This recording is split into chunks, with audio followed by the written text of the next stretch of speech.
In this video, we are going to talk about traders from Walstreetbets lost $700K. So before starting this video, please like this video, and subscribe to our channel for the future updates. Let's start. Trading stock options helps us to make huge profits, hedge our savings, and, most importantly for the purposes of this article, lose all in a moment. To quickly understand what a stock option is, it offers the holder the right, but not the obligation, to purchase or sell a stock at a given price. The strike price is the price that is specified. Regardless of whether the strike price has been met, the option can be exercised at any time before expiration. Traders can exchange options contracts without touching the stock until the option is exercised. People may also use sophisticated options trading strategies to hedge their portfolios while also de-risking their stock portfolio. You can only lose your initial investment when it comes to stocks. If you buy and sell naked, trading options exposes you to unlimited losses. Your $5,000 will only go to zero if you invested in a portfolio. If an option contract is exercised and you are not secured, the $5,000 will easily become minus $57,000, or even minus $200,000, as we can see in a moment. Before we can understand how our Redditors lost so much capital, we need to understand the idea of naked buying and selling, which implies they didn't own the underlying stock they were trading options on and didn't use a de-risking technique like a credit spread to protect their place. If you have to buy the underlying shares of the stock to fulfill your option contract, a credit spread protects you from losing money. The best traders don't always win, but when they do, it's a major win, and when they lose, it's a slight loss. These lower-risk strategies take time to plan, don't provide immediate gratification, and can take months or years to master. However, not everyone's losses are limited, and not everyone's losses are minor. U1 RONYMAN. RONYMAN, a heavy equipment operator and Walstreetbets legend, became popular for his minus 1,832% return on box spread options trading. Part of what made this trade so amusing was one RONYMAN's faith in his plan, which he expressed by saying things like, "It literally cannot go tits up," and, "I have no money at risk," which remain common jokes on the subreddit to this day. In beginner options trading, he did something that is strongly discouraged: he got imaginative. Building a good trading strategy necessitates some ingenuity, but one RONYMAN's ingenuity consisted more in attempting something new, in the sense of being a trailblazer. There are hundreds of options trading strategies, but one RONYMAN saw an opportunity to use the box spread, which is one of the more uncommon ones. With UVXY B options, a VIX short-term futures ETF, he saw what he felt was an arbitrage opportunity. He was assured that he had set up a play that would guarantee him a cumulative profit of $38,000 USD in 2 years. Robinhood didn't pick up on the risk level of his box spread trade and simply told him that there wasn't a lot of risk involved. One RONYMAN, like our other users here, discovered a loophole in Robinhood, which added even more fuel to the flames. His strategy, according to people far smarter than myself, might have succeeded if he was investing in Europe. However, American options do not hold up to the strategy because European and American options expire differently.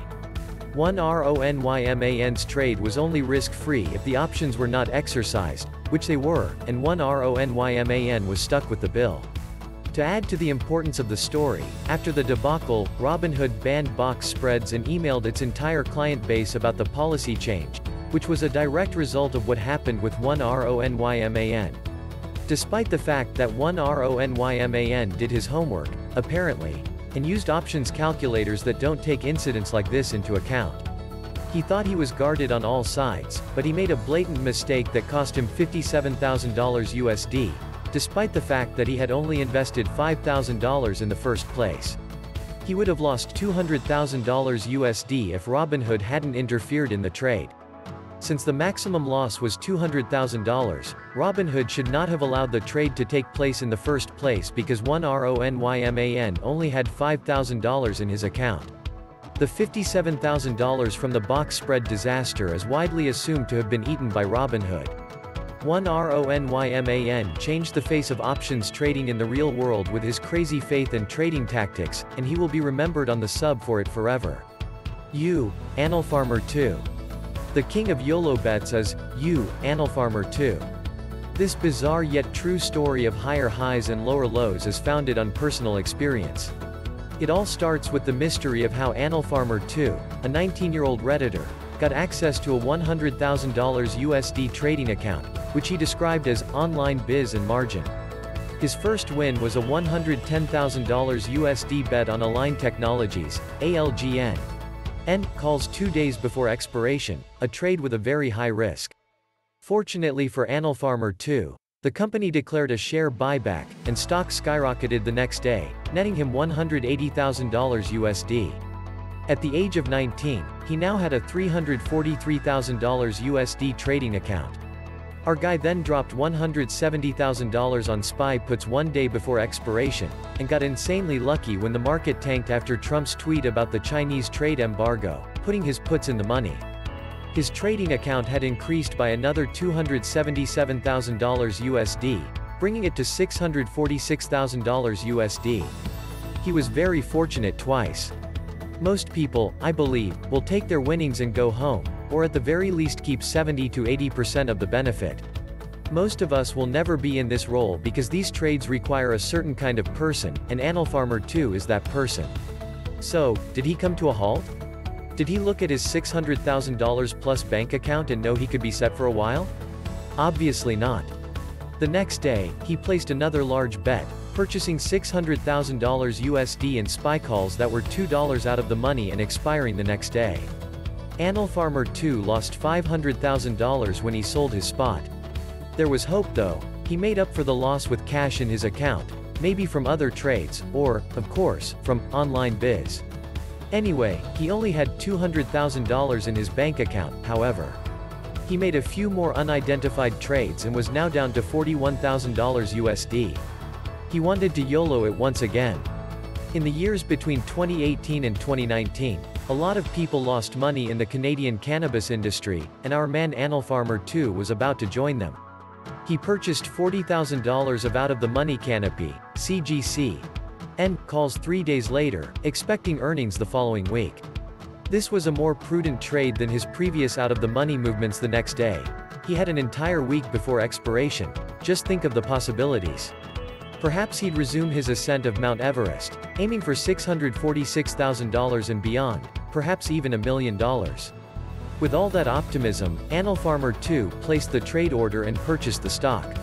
The stock price fell. Canopy's profits were unimpressive, and Farmer 2's calls were now useless. He might have gotten out of his place with $8,000 before the options expired, but he didn't want to. He had nothing when he left. Many younger RWSB members jump right in and throw all they've got at out-of-the-money options with just 1 day before expiration. Someone can make some expensive decisions using easy and often favorably glitchy trading apps like Robinhood, combined with a clear knowledge of options and a willingness to make $1 million. Pure trading, like shit strategies from degenerates who needed something now. We get about $700,000 USD if we combine one RONYMAN and Farmer 2's losses. I've read some trading reports in which people see the elusive $1 million dollar mark and want to risk anything to get there. As a 19-year-old, I can't help but wonder how his views on the situation will develop as he matures. His tale clearly goes way beyond what any reasonable or sane person can do, and we should learn from it. Those first few trades were extremely fortunate for Farmer 2. He made the gambler's fallacy, which is the assumption that a random occurrence can be affected by previous events. It's one of the most common ways traders lose money. What do you think of our video? Let me know in the comment section below. If you enjoy this video and want to hear from me again, be sure to hit that subscribe button before you go. Thanks for watching.